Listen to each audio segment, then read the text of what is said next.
Welcome back. Section 2.2, we're going to talk about velocity today. Velocity, by definition, is the speed of something in a given direction. So it tells us how fast something is moving and in what direction. Today we're going to look at dropping things off of a building or throwing things up in the air and then being able to figure out when they're going to land and how fast they're hitting the ground or the water or whatever we might be throwing it at. So our critical information that we want to talk about is that the velocity is determined by finding the derivative of the position. Normally, we talk about the position function as being maybe an s of t. That would be our original function.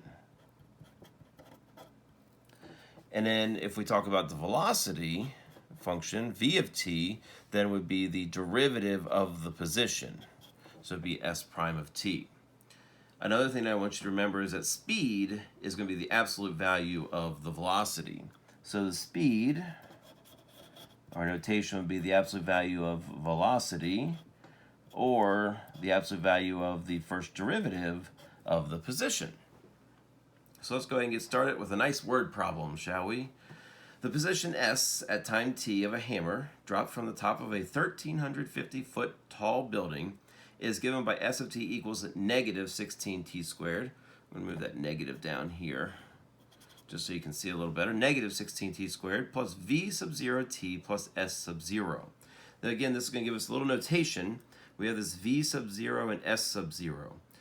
Anything sub 0 is going to be our initial amount. So this would be talking about the initial velocity. So how fast did we throw the ball, or how fast did we push the ball down?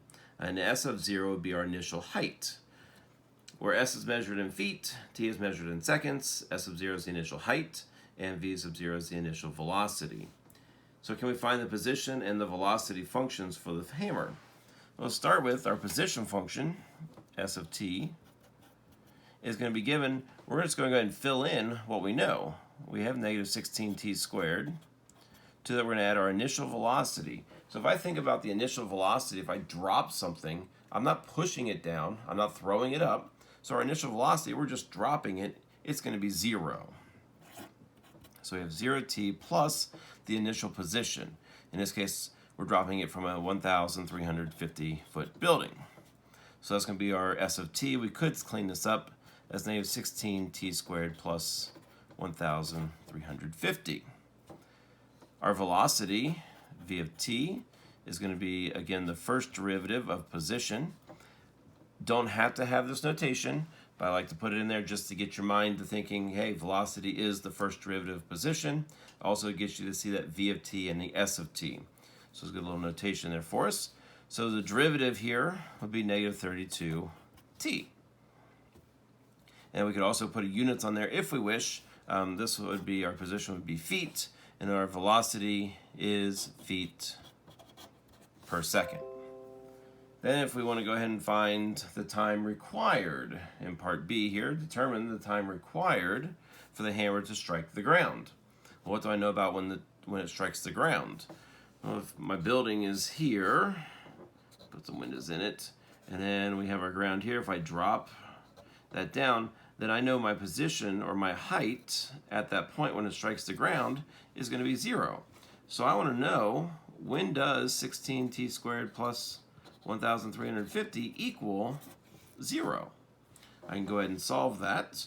I can move my 1350 over, divide by 16, so I get t squared equals, real quick in the calculator, we get 84.375. Oh, not a nice number, is it? So we're going to take the square root of both sides, and we get t equals plus or minus. Again, in our calculator, square root, we get, an even uglier number, 91855, blah, blah, blah, blah, blah. So remember, we do want to be very accurate when we get into our calculus. So we want to store that, especially if you have one of the older calculators.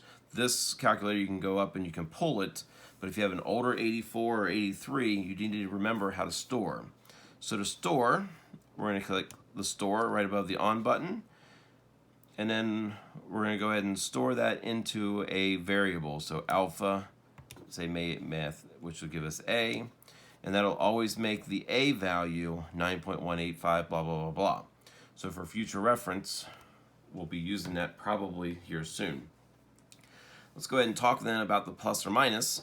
Remember, we're looking at time, so the time cannot be negative, so we know it's a positive 9.1855 seconds. A couple of things. Remember, we want to be accurate to 3 decimal places. You can either truncate it or round it. So a acceptable answer would be 9.185 or 9.186. Has to be accurate to 3 decimal places, otherwise they kick you out. And make sure we put a units on there as well. Our problem will normally always ask for the correct units, labeling the correct units. So we're looking at seconds in this case. Part C asks us to find the average velocity over the time the hammer is in the air. So average velocity is the average rate of change. I'm going to go ahead and put that on there. And hopefully the average rate of change tells us the slope of the secant line. How do we find the slope of the secant line? Well, we find f of b minus f of a over b minus a. Or, if you wish, y2 minus y1 over x2 minus x1. So we got to go ahead and figure out, well, what are those values? So we can think of this as S of, well, we initially throw the ball at time 0, and then we're going to finish at time, this is going to be that 9.185 blah, blah, blah, blah, blah, or we can think of it as stored A value. And that's going to be divided by the amount of time that it's in the air, so 0 minus that stored A value. Some values that hopefully are coming at us. S of 0 is our initial height. We know that was 1,350 feet. Minus, if we think about the position at 9.18555, then we know that that was the height when it struck the ground. And that height would be 0. And that's going to be over a negative A. So if I take 1,350 and divide it by my stored A value, my calculator. So my 1,350 divided by my stored A, remember to recall stored A, just do second math. And that's going to give us a negative 146,969 feet per second. To find the instantaneous velocity at the time when the hammer strikes the ground, instantaneous, hopefully, tells us the slope of the tangent line. So we're looking for the slope of the tangent line. Slope of the tangent line tells us derivative. So we're actually looking for V of, the time that it strikes the ground, was our 9.1855 blah, blah, blah, blah, or our stored A value. From our velocity, we know it was negative 32t. So we're looking at negative 32 times that 9.185 blah, blah, blah, blah. Again, remember, we're using that stored value, or recall it. So negative 32 times that A value gives us a negative 293.9387. So we could do 938 or 939 as a good answer, and that again is feet per second.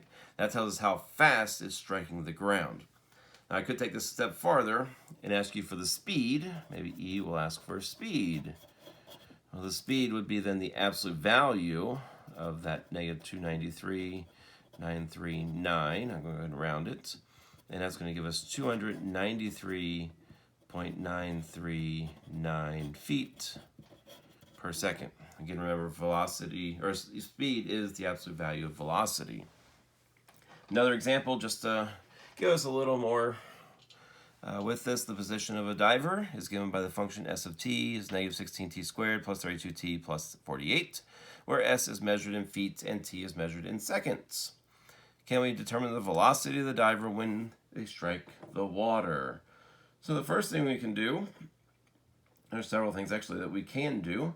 We can go ahead and find the velocity. We need to know the velocity when it first strikes the water. So it doesn't say this explicitly, but implicitly, this is looking for instantaneous rate of change. it's not talking about the average. If it wanted the average or the secant line, then it would talk about determine the average velocity of the diver. So this is the instantaneous. We will know right when they strike the ground, or the water in this case. So we need to find the velocity, which is the derivative of the position. In this case, we get negative 32t plus 32. We also need to know at what time we strike the water. So we're going to take that position, negative 16t squared plus 32t plus 48, and set it equal to 0. How do I solve that? Well, there's a couple of different ways. You can put in a calculator if it's a calculator question, or we could use our factoring skills. Oh, yay, factoring. You missed it, I know you did. So we can pull out negative 16 as our GCF. We get t minus 3, t plus 1 equal to 0. So we know that t equals 3 or negative 1. Again, we're talking about time, so we know that it can't be a negative value. So t only equals 3. So to figure out the velocity when we strike the water, we're looking for v of 3, which is negative 32 times 3 plus 32. Negative 32 times 3 gives us negative 96 plus 32. That gives us negative 64 feet per second. And then B says, what's the speed of the diver? Well, the speed, remember again, speed equals the absolute value of velocity. Always something good to remember to put on your paper as you do it. 1, it'll generally give you a point for just writing that. And 2, it kind of recalls what we're talking about. And speed gives us 64 then feet per second. And that's some examples of some velocity and initial positions of our functions. Good luck.